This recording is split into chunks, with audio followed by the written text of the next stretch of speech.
Welcome to WitchLit, a podcast where we talk about the craft of writing and writing the craft. I'm your host, Victoria Raschke, fiction author, witch, and nosy Scorpio.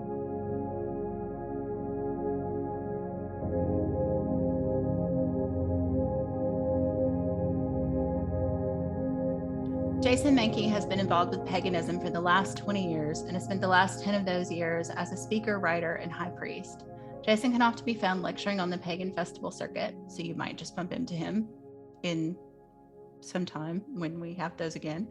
When not reading and researching pagan history, he likes to crank up the Led Zeppelin, do rituals in honor of Jim Morrison, and sing numerous praises to Pan, Dionysus, and Aphrodite.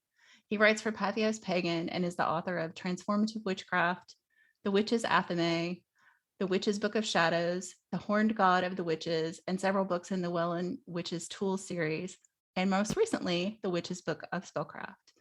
He lives in Sunnyvale, California, with his wife, Ari, and two hyperkinetic cats. Jason Mankey, welcome to WitchLit. Thank you for having me. It's an honor to be talking to one of my neighbors on a podcast. I know. I find it amusing that we are practically neighbors. I don't know that I could throw a rock and hit your house, but it's possible. So, all right. If you got the arm, maybe we could do that. I do not have a great pitching arm, unfortunately. Yeah. I also think it's cool that we both lived in Tennessee and now we both live in California, and we both lived in Michigan and now we live here. I feel like very stalkery to bring all that up, but it is fascinating to me. It is. It is real weird. It's a strange, and totally not in the same order. We both wound up in California, I guess, at the same order, but the previous orders are out of sync. So right. We're not like following each other around or anything. No. No. All right. Well, let's jump into the questions. And the first question for everybody, since we're a podcast about writing, is why write? I can't do anything else. I have no skills other than writing. It's weird. I'd always wanted to be a writer. I can remember back in 3rd and 4th grade thinking about being a writer and being involved in creative writing classes and stuff. And like, I really want to do this and stuff. And I tried really to write my first book in 2003, 2004, and it was rejected by Llewellyn, right? There's that pain. And then I kind of thought, well, maybe it'll never happen. Maybe I won't be a writer. Maybe I'll just be a blogger or something, which seemed to play more into my strengths of conversational type writing. And then in 2015, I got an email like, will you write a book for us, from Llewellyn?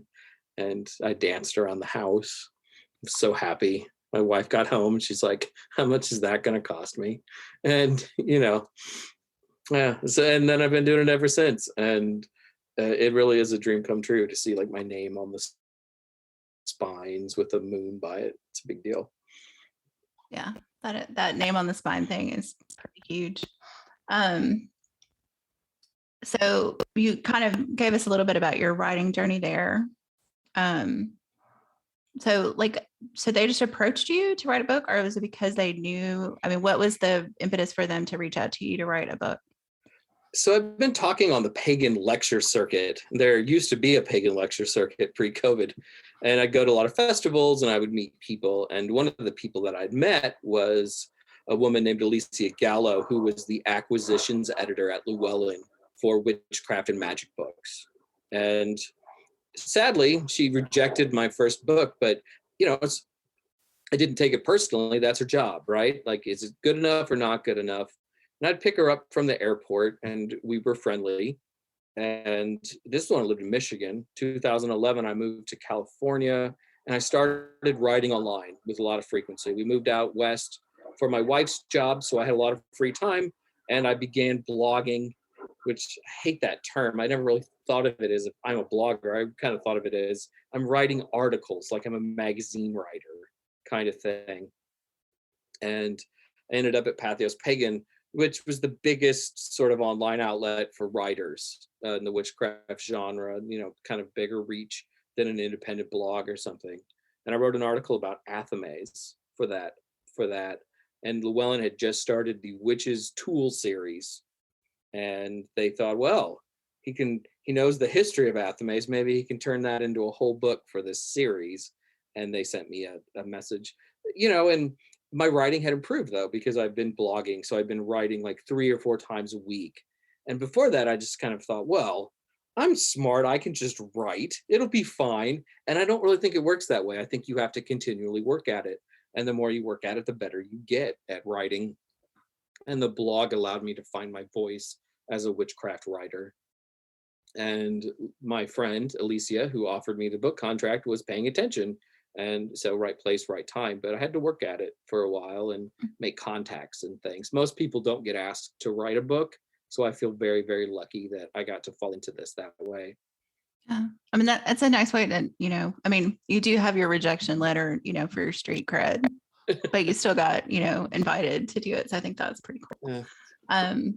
So now that you're published and multiple times and have multiple, books out there. So what does writing life look like for you these days? Is that mostly what you do, or what else have you got going on? It is mostly what I do. I'm very, very lucky that it is most of what I do, because it's very hard to make it as a witchcraft writer. I mean, I'm lucky enough to do it because I have a loving spouse who mostly takes care of the bills. Despite what some people think, for most writers, there's not a lot of money in this. And most writers are part-time writers. But luckily, I get to do it full-time, and when I'm not suffering from terrible writer's block, I spend the day in front of the computer or researching things and then putting them on my Word document.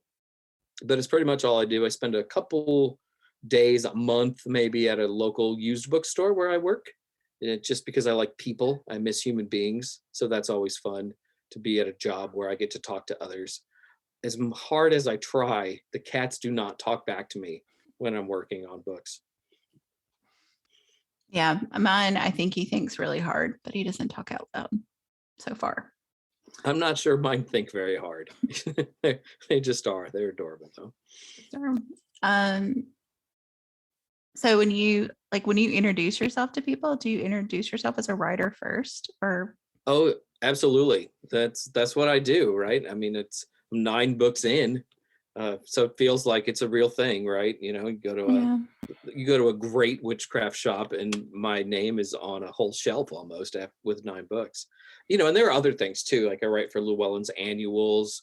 I just got asked to write for an academic journal, which is really cool. I mean, so there are other writing assignments on the side. It's not just the books. It is strange though when people ask, what do you do? And you say, well, I'm a writer. And then they want to know what kind of writing you do. And in Silicon Valley, California has a long history of being a mecca for witchcraft and the occult and magic. Silicon Valley is a really different space, though, right now. It's not as witch heavy as I thought it might be. And when I go out to like my local pub or something, when people ask, saying, yeah, I'm a writer. Well, what do you write? Well, I write books about witchcraft and the occult. It's usually not the answer that they are expecting. Sometimes I coyly beat around the bush, so to speak. Sometimes I just like shocking people and like laying it flat out. I write books about the occult and witchcraft and esoteric things, and then I watch them no longer talk to me. That's always fun. I guess they're expecting you to like write Python manuals or something out here. Like, is that kind of what people think, or that you're like a novelist? Maybe you're like a novelist or something. Sometimes I just reply, I write nonfiction. Well, what do you write? I write a lot of history. And there's a lot of history in my books that's not completely wrong. So yeah, it's just always a strange question. I was out last Saturday with a group of friends, and we always go out after the farmer's market where we live, and we sit and we have a pint and we have human interaction outside, which is really nice. And there was a new person. And if there's howling in the background, I apologize for my cat, Evie. she wants to jump into the podcast.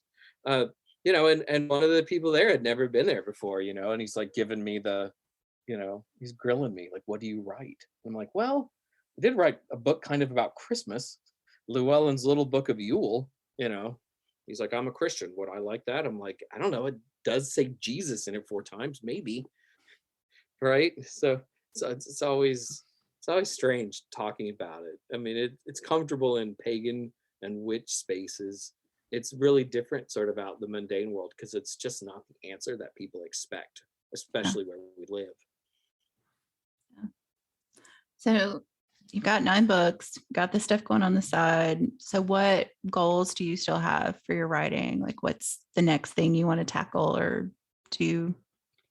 I want to write a young adult novel, probably in a dystopian society with a love triangle, perhaps a vampire or a zombie, so I can make millions of dollars and buy my wife a house in Silicon Valley. That would be the ideal, but I don't write fiction, so that's never going to happen. I feel like I've really accomplished a lot of what I wanted to write. I always wanted to write books that answered questions that I had 20 years ago. And I feel like the Witch's Wheel of the Year book and Transformative Witchcraft and the Horn God of the Witches and the Witch's Book of Spellcraft all sort of did that. I don't know if the questions I had are the same questions everyone else has. So maybe not everyone's going to love those books, but to me, they answered questions that I had. And there are a couple of other things that I really want to write. I really want to write a good Wiccan Witchcraft 101 book that's up to date, that's inclusive of a lot of the things from the 80s and early 90s that people recommend today, I don't think have held up very well. I think if those authors were alive, maybe they would have updated them, but that hasn't been the case, right? So I'd like to write that. And I love the Horn God of the Witches. I love looking at this figure that's really revered by a lot of witches and looking at its history and how that bigger idea came to be. And I really want to do the same with the goddess. So I have this book idea called The Great Goddess of the Witches. So those are those 2 books I desperately really want to write in the next couple of years. But yeah, I think I've accomplished most of what I wanted to do. And I knew that I wasn't going to get rich doing this, and that's okay. Yeah. Would be cool to be like on a Discovery Channel show, though. Like maybe with the Ancient Aliens guy. That would be fun. Like aliens, and you could just be like, no witches. Yeah, exactly. Is it so hard to believe that Gerald Gardner was initiated into a coven of witches in 1939? I could do that for 15 different episodes. It would be great. There you go. I like it. So writing pretty much full time. So what is your perfect writing day? What does that look like? Do you have rituals around writing? Are you precious about it? Or is it just whatever happens? I usually have an idea of what I'm going to work on in a given day when I'm deep into a book. It's like, if you kind of look at a witchcraft book, it's not like writing a novel where you're going from point A to point B to point C over and over and over. With a nonfiction witchcraft book, you're kind of writing in chunks. Like I'm going to write about the quarters today or the circle. So there's often an idea that this is what I'm going to write about today. So you have an end goal. And when you finish that, it feels really good. If I get 2,000 or 3,000 words in, which is a lot for me in a day because I'm kind of a slow writer, I feel really good. That's a perfect writing day. Or I get over a hard part of a book to write. Some books, if you have to do a lot of footnotes are exhausting. If you can do 2,000 words in a normal day, a footnoted section of a book, well, maybe you're going to do 1,000 words that day because it's so much harder to do because you have to cite everything and then write the footnote and look stuff up and stuff. So sometimes, when I get done with those sections, I'm like, yes, I'm excited, like I just scored a touchdown in a football game or something. And sometimes can I cuss on this show? Is that okay? You have an explicit rating because I figured witchcraft would probably get us in trouble if we didn't have it. So sometimes, when I get done with the section, I just shout, fuck you, book, because I'm so excited that I got done with a part. So if I'm yelling profanities at my book, it's been a really, really good day. I feel you on the slow writing. It takes me about a year to write a book, and during the pandemic, longer. So I found writing during the pandemic difficult. At first it was nice because it gave me something to do at the start of it, but after the 3rd month, it was just kind of a slog. I need those as a writer. I feel like I need the experiences of going out and doing things, and maybe they don't always transfer into the writing, but it invigorates the writing. It invigorates me. It makes me want to do things. The loss of festivals has been really, really hard. Yeah. I always think of it as feeding the well, and it's just been harder to feed the well during the absolutely pandemic. Yeah. Yeah. I never knew how much I needed validation from my friends and peers until, I was stuck in my office for 2 years without being able to get that. I feel like writing is sort of a solitary existence. I mean, you can read reviews online, but usually if you get a review, it's because somebody really doesn't like your book or really likes it, and but you don't ever get the middle. Uh, just hearing people gush about what you do isn't really helpful sometimes. It's Hmm. nice. It feels really good. But like face to face with somebody who comes up to you and they're like, I used that ritual in your book and I had this really profound experience and stuff. That feels so good. And that's why you write and that keeps you going. And in the last 2 years, just haven't really gotten that as much. Yeah. No, I feel you on that. Yeah. And a lot of the reviews are just because people hated it and they needed to tell you about it. So, like, you can't place all the people all the time. It's not happening. No, no. So, what was the seed for this latest book, for the Witch's Book of Spellcraft?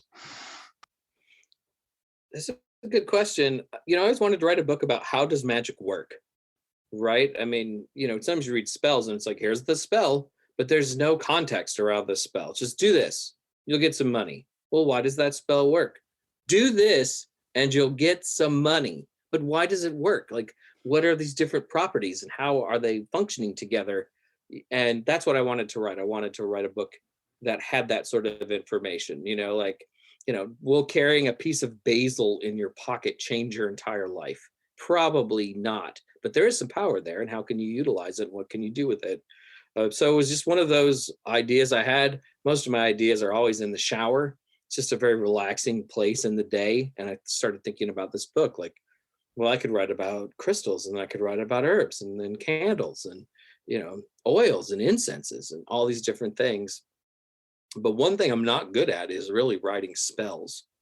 So I'm often when I write a spell and I put it in a book, I'll get it back from Llewellyn with a note from the editor, not a well-written spell. And then I'll ask my wife about it, and she's like, "Well, yeah, this is terrible.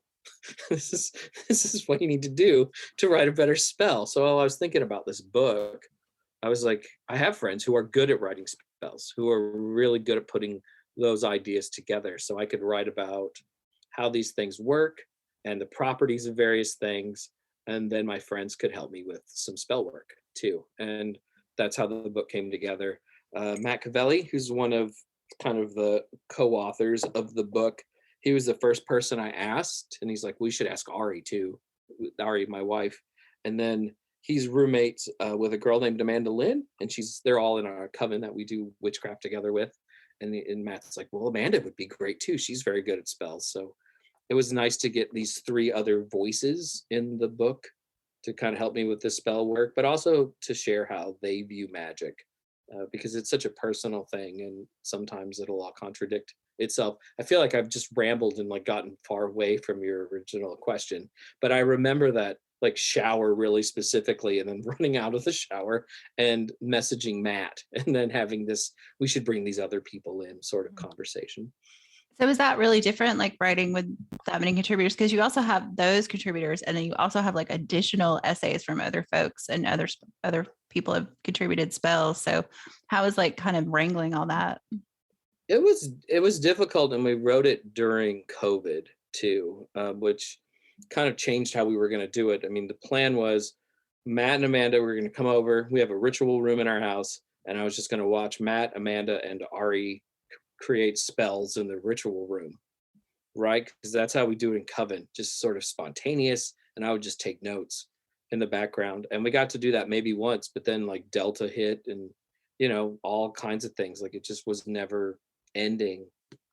So we didn't get to do it like we wanted to do it.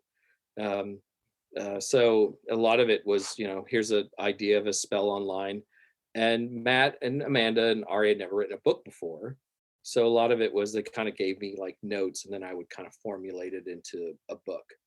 Sometimes I'd get spells, but I had to sort of Llewellynize them. They were like sketches of spells, and to put it in a book, it needed to be amplified a little bit. But it was different because I wanted all their voices to come through. Like we would talk and I would take notes, like, how do you think this works? And they would all offer opinions and stuff. And then you're trying to weave all those different opinions into the book. Mhm. Magic is such a personal thing I don't think there are absolutes in magic. Like, this is the only way to do this, or this means absolutely this. And having four voices in the main body of the text, plus a lot of outside contributors, shows you that there are all these different interpretations of how magic works and how you can use it in your life.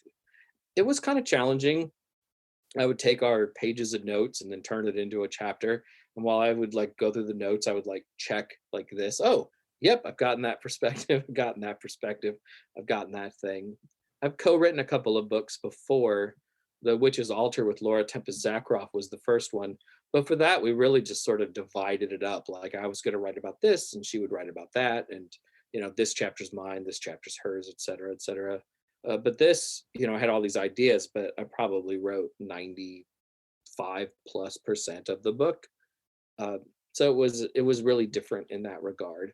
And I'm trying not to write in just my voice. So that was something I had to try to be conscious of while I was working through the book, to make sure that it wasn't just my opinion, that I was including everybody's opinion who was a part of the process. No, I think that comes through. I mean, reading it, I was like, it feels kind of woven in a way, because you get these different perspectives and different voices, and they'll be like, kind of set aside of a separate contributing author. And I really liked that. And kind of what you said earlier about, a lot of spell books, it's almost like a recipe. Like, you don't really get a lot of context about it. And I do like that, like, these all have context, because I do think, like you said, it's not, here is this, basil only means this, and you can only use it this way. And if you don't do it this way, then something horrible is going to happen in your house. Right. Down, and it's like, oh, here's multiple people's spells that have, some similar elements used in totally different ways. So I think that's really kind of a strength of the book. I see some covens, like, I'm part of groups that are, like online groups that are basically groups that have people who are all in covens, and they talk about how they teach things, and you're supposed to know X, X, and X, and X. It's like this huge list of things. I have a coven because I don't know a lot of stuff. So, but we have people in our coven who do know stuff. So in the case of the book, like, Ari is really good with stones and crystals. So in the book, I sat down with her. I was like, well, what does this stone do? Don't look at the other books. What does this stone do for you? And she's like, well, this does this. And we did that with Matt and herbs, and we did that with Amanda and oils. And so you get their perspectives, and, it's kind of speaks to their expertise in various things, because we're all better at some things versus others. Right? I think that's reasonable. Mm-hmm. So I hope that comes through in the book. I like your reasoning around the coven too. The best advice my father ever gave me was, if you're the smartest person in the room, you're in the wrong room. Yeah. Because you're not going to learn anything. And I was like, yeah.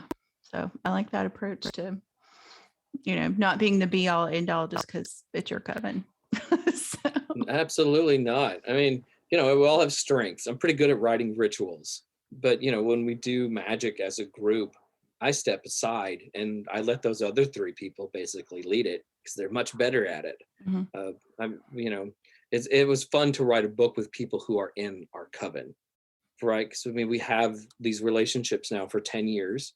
By the time we had written this book together, and you sort of know how they play out and how they do things, and it's just sort of a treat to be able to bring these people that I love in to the Llewellyn fraternity of shit, and to see their names on a book, because they're brilliant witches. And, I'm just so excited that, their voices in this book, which will hopefully be in print for, a long time. Yeah. That is one advantage of nonfiction books, is I tend to have a much longer tail than fiction books. So. Yeah. Llewellyn's pretty good about keeping things in print for a while. Yeah. We'll see how it does. And I'm always like nervous before a book comes out, like, will people hate it? Will people like it? Magic, of course, again, very personal, so there's going to be somebody who's like, 1 star, their magical system sucks, Wicca is terrible, and that's, you have to expect that. But, hopefully the other 90% of people read it and go, oh, that's a great way to look at things. And this is going to give me ideas to do my own magic and my own spells, because to me, that's what a spell book should be, really. Not, a cookbook where you have to follow everything precisely, but a book that gives you inspiration for doing your own spells. And this book has 100 spells in it, but hopefully you take them and then add your own little touch to them, right? I mean, it's like this is a start, not an ending point. I treat cookbooks that way too. So yeah, it's the best way to do it. Yeah, they're like a signpost on the road. They are not like the only way to get there. So I'm always missing an ingredient anyways, right? Right. Well, especially, yeah, like, being resourceful during COVID, you had to do that. But I do it all the time anyway. But so like in other book, I mean, in this book too, there's clearly some research because there's some footnoting, but like when you have to do a lot of research, like those books that are heavily footnoted, like, is that like a part you enjoy, or is that like, this is the slog? Like, do you go down rabbit holes for days? That's the best part. I usually love the research. That's fun. Just reading and then taking notes on it. That's great fun. And there are rabbit holes. Sometimes like you go down this hole for like 3 or 4 days to write a paragraph, right? I mean, it can be like a deep dive into something just to write a couple of sentences, but it's usually fun. I love history stuff. So like the Horn God of the Witches has, I think, 280 footnotes or something like that. It's a huge amount of footnotes. But luckily, though, a lot of it I'd already read over the last 20 years because I was interested in the subject. So it wasn't like I had to go and like devour 60 books that are all in the bibliography. I'd already read them, some of them multiple times, so I knew what I was looking for and where it was. But I love the research. Transformative Witchcraft, it was really fun in that it touched on a lot of different things. So there's a section in that book about initiations and elevations. A lot of witchcraft has initiations and degrees and stuff. And, I'm trying to give people ideas to do rituals and that. And while I'm doing that, I'm referencing the history of initiatory groups, not just the Freemasons, which is obvious and easy, but the Society of the Horseman's Word or the Miller's Word. And then there's a bit about magical ideas like the Wiccan Rede or the 8 Paths of Power, or whatever else it is. And to kind of jump through the Witch's Pyramid is another one, to research those ideas for a few days and write 1,000 words on it is really, really fun. The research is more fun than the writing because you have to footnote all the writing, which is laborious.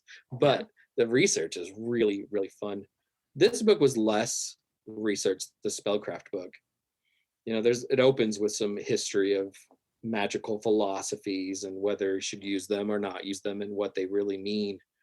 But we didn't want to just quote Scott Cunningham's Encyclopedia of Crystals, Gems, and Metal or whatever, right? Or his herbs or his herb book.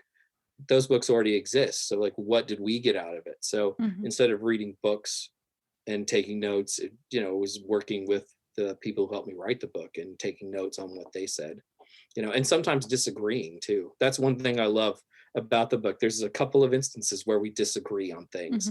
And I remember getting my notes back from Llewellyn to edit the book. And they're like, well, here you say that you shouldn't do that. And I'm like, well, yeah, but different ideas, different opinions. Like, this is Matt's spell. This is how he wants to do it. It runs counter to general philosophy, but it also makes sense for this particular spell. And I think that's fine. I think there was a part in the spellcraft book about pyrite. Like Matt and Amanda were both like, you should use it for money spells. And I'm like, no, you shouldn't. It's fake gold. You should use it to confuse people because it's confusing, right? And we put both of those perspectives. Yeah, and we put both of those perspectives in there because we thought they were both valid. And how you use it in magic will really depend on how you interpret that particular stone. I guess pyrite. Is pyrite a stone, mineral, whatever it really is? Yeah, mineral, I guess. Yeah. I mean, most people aren't also going to have a giant chunk of gold sitting around either. No, they usually don't. We only have like 5 or 6 at our house. So kind of like, I guess, to shoot off this topic of research and, different perspectives, like what do you hope readers take away from this book and your work in general? Like, what do you feel is like your responsibility to them as an author? when I'm writing about history, I think I have a responsibility to present history accurately and fairly. And I always feel like, especially like around holidays like Christmas or Easter, there are always these memes on social media, that are really not accurate when it comes to history, but they're about like mocking Christianity. Oh, you stole it all from us or whatever. And sometimes it's very much true. And then like Ishtar is not the reason for the Easter. Just because both words have vowels in them doesn't mean that they're related in any way. So I feel it's really important to get history right. If we're going to be critical of other religious traditions, we have to make sure that what we do is accurate and true. Like Wicca is not an 8,000-year-old religious tradition, has nothing to do with shamanism.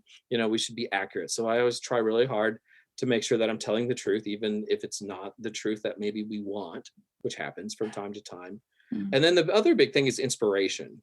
I don't want people to, just use my spells or use my rituals. I want them to use those as the starting point, right? And then build their own things around them.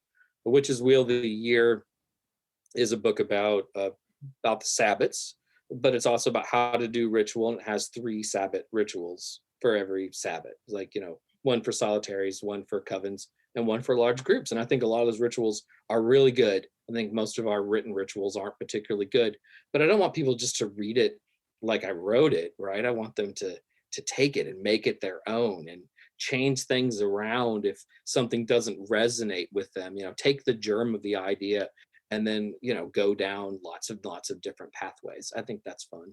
So those are the 2 things: be accurate, give people good history, make that history fun, which is always hard, and then inspire people to come up with their own rites and rituals, make witchcraft work for them. Do you find, so you're 9 books in, and like you said, you've been on the festival circuit. Have you found like connecting with readers? Like you said, that's inspiring to you, but like, it seems like there's a potential for that to be fraught too. Like, the world is the world. So like, what do you feel like your overall relationship with your readers is, being kind of a public witch person? I think it's mostly good. The people who don't like you aren't reading you anyways, right? And I have some haters online, and that happens. It's like, whoa, you have haters, you're probably successful. That's how I sort of look at it. But in public settings, it's almost always good. If people like your work, they're excited, they talk to you about it, they want to hang out a little bit. That's always great. There's always a large amount of people though at festivals who don't give 2 shits about you and don't talk to you.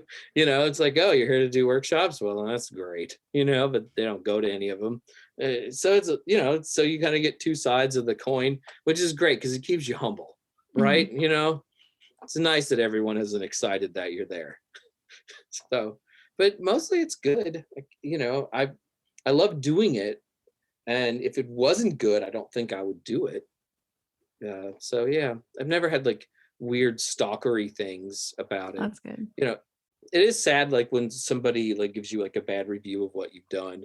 Like I take my workshops really seriously. I like doing workshops much more than writing books. It's much more fun to talk and have interaction with people and stuff. And you can do like a workshop that you think was really good, and then somebody online's like, yeah, I went to this guy's workshop, what an ass, and then that's painful, but it's few and far between.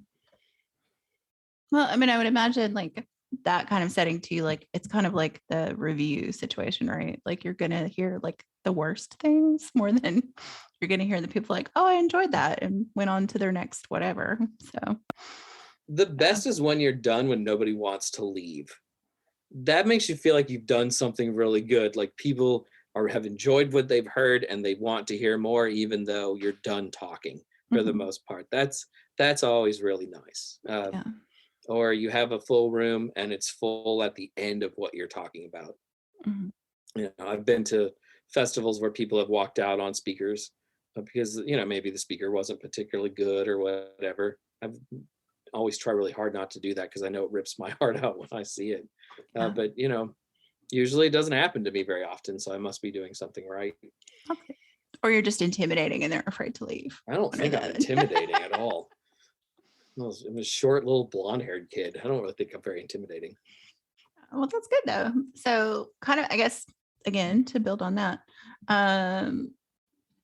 like, do you have current projects, and are you possibly having circuit appearances? I mean, I know so much is up in the air right now, and a lot of stuff is still online, but Right now, I'm contracted to write a biography of Ray Buckland for Llewellyn, the author of the Big Blue Book. It's been slow going, never written a biography, so part of me is like scared to death, right? Because it's such a different sort of writing thing. And also, because of COVID, it's been tough just because I think I'm a little depressed, I miss the festivals. However, that seems to be moving in the right direction.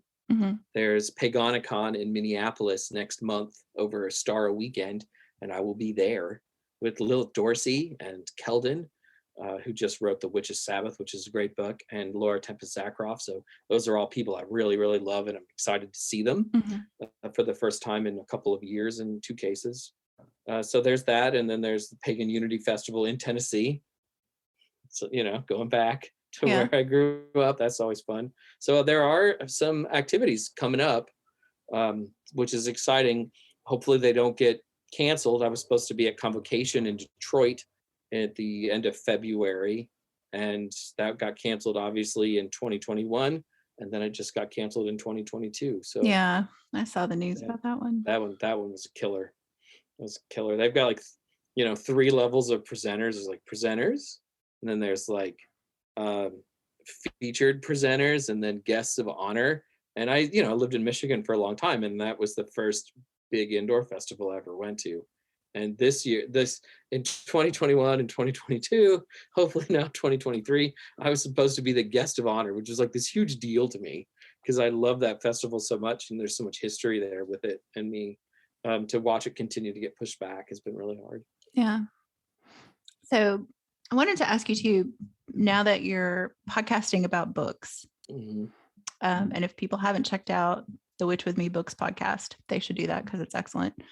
But so how has that like kind of changed your process of reading, or like how is that kind of, what is the experience, I guess, of that, of podcasting about books in that way? Because you are interviewing some authors, but you're mostly just talking about like, these are books on this topic, or kind of, bringing up classics. I mean, I like the format of it, but how's that been for you as like a host and reader? It's been really fun. It's an idea that Meg Rosenbreyer, who's one of the founders of Witch with Me, had in December. They had a Witch with Books club for a while, and then the person who was running that sort of bowed out, and then Meg had this idea, like, what if we just did a podcast instead, and you should co-host it with me? And I was like, what? No, you should find someone else. But we decided to do it, and what's been really different about it is that it's made me have to read witch books that maybe I wouldn't normally read. Because I think that when you do this long enough, you start to think, well, I don't have to read the beginner books anymore, or I've read 8 books on that. Why do I have to read another? And reading the newer books has been really good because things progress and things change, and you shouldn't just be stuck in 1994 with what you read. You should read new things. And I think that's one of the biggest problems in witchcraft today, is that the books that tend to be suggested reading so often are books that are 30, 40 years old, right? And they're not as inclusive as they should be.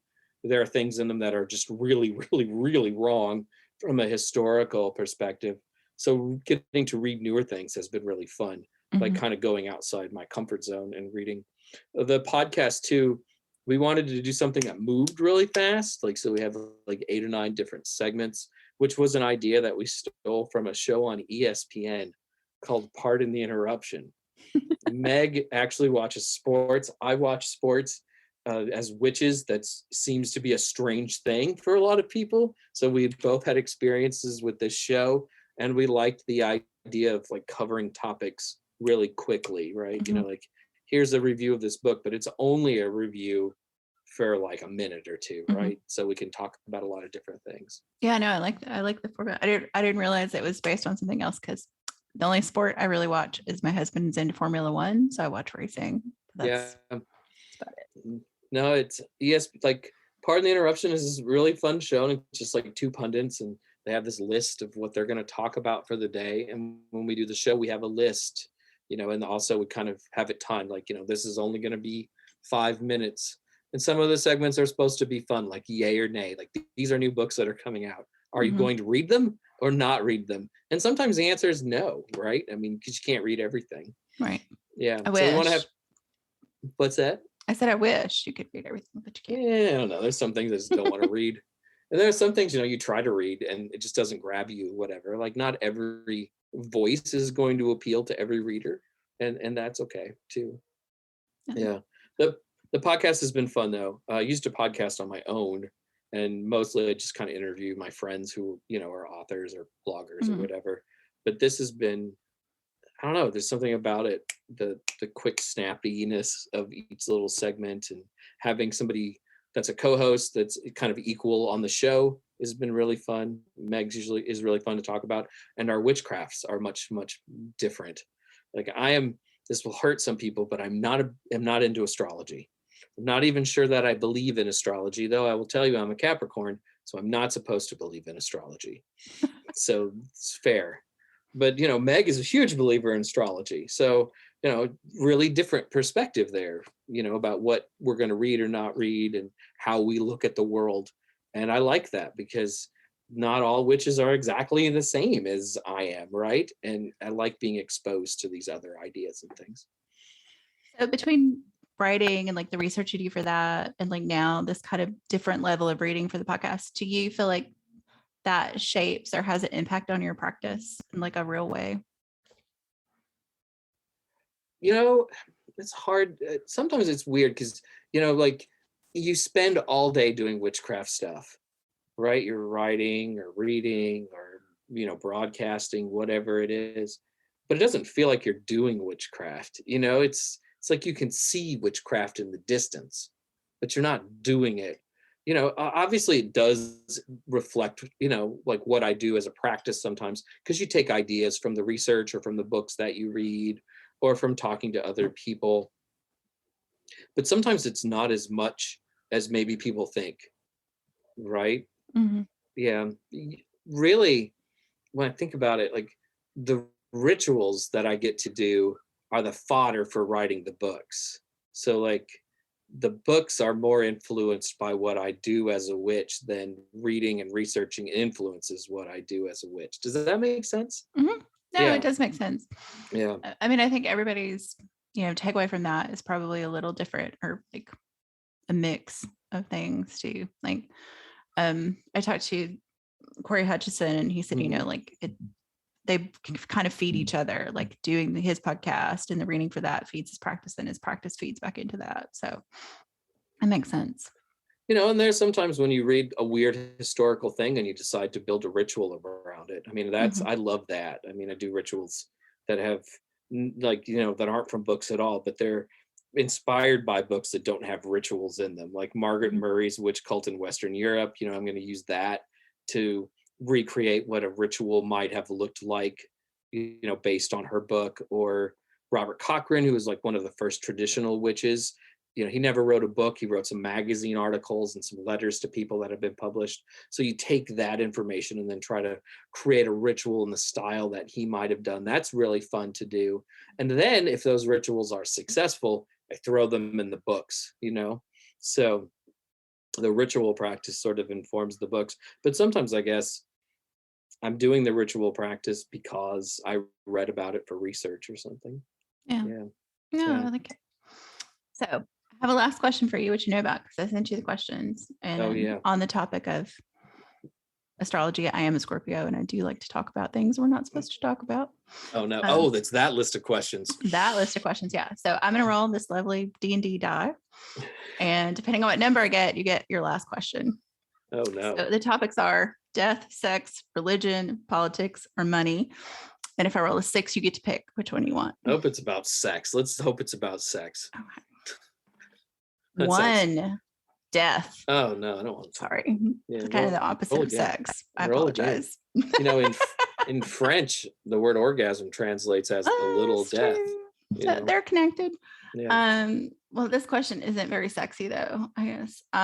So when you die, what would you like to happen to like all of your unfinished work and your notes and your Jason Mankey's papers, what do you hope happens with all that Should stuff? all be burned. I don't know. If people could get value out of it, then it should go to the Buckland Museum or the New Alexandrian Library. That's where I hope my book library ends up. It's the New Alexandrian Library, run by Ivo Dominguez Jr. Yeah, if I use most everything. I mean, they're like the little bits of writing that haven't been published tend to show up like on Patreon, or I publish them on the blog or something. So there's not a whole lot of unfinished stuff floating around out there. You don't have a secret YA novel. I do not have a secret YA novel. I wish. Keep trying. Have the characters fleshed out, but I don't have the plot, So I need a little extra. So, yeah. As a fiction writer, if you want to shop it with me, let me know. I'll take a look. Thank you.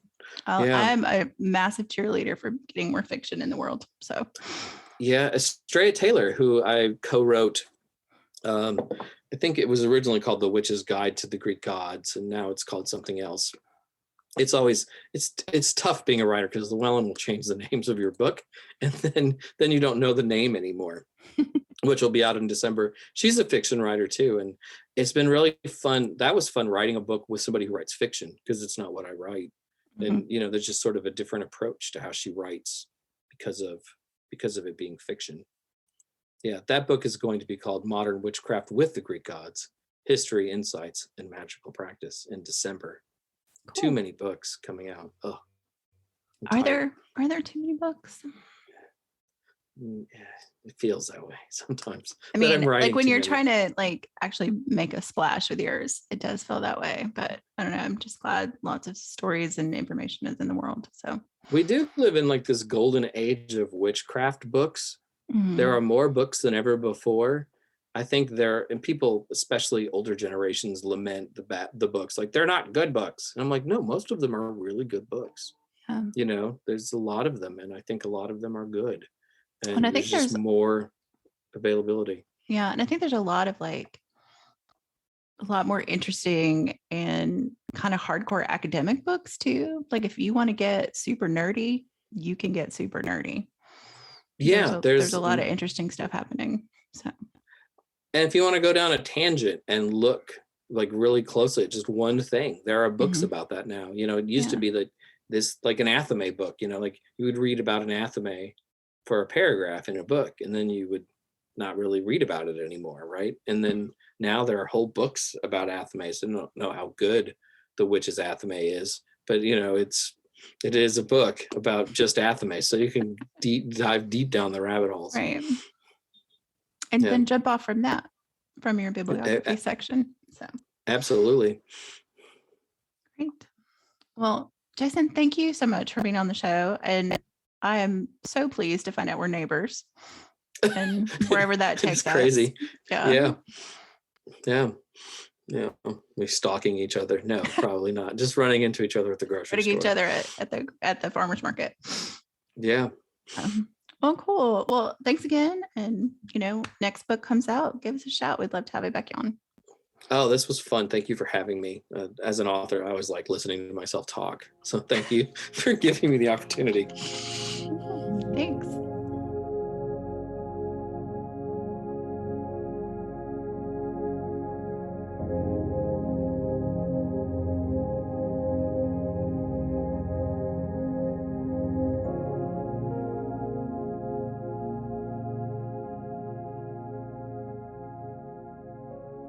WitchLit is a production of Thousand Volt Press and is edited by Keifel Agostini, who also designed our logo.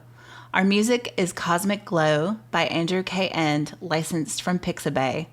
You can find transcripts and all our previous episodes at witchlitpod.com and follow us on Instagram and Twitter at witchlitpod. If you enjoyed this episode, please follow or subscribe and consider giving us a rating or review wherever you listen to podcasts. It helps other witches find the show. Thanks for listening and for reading witchy.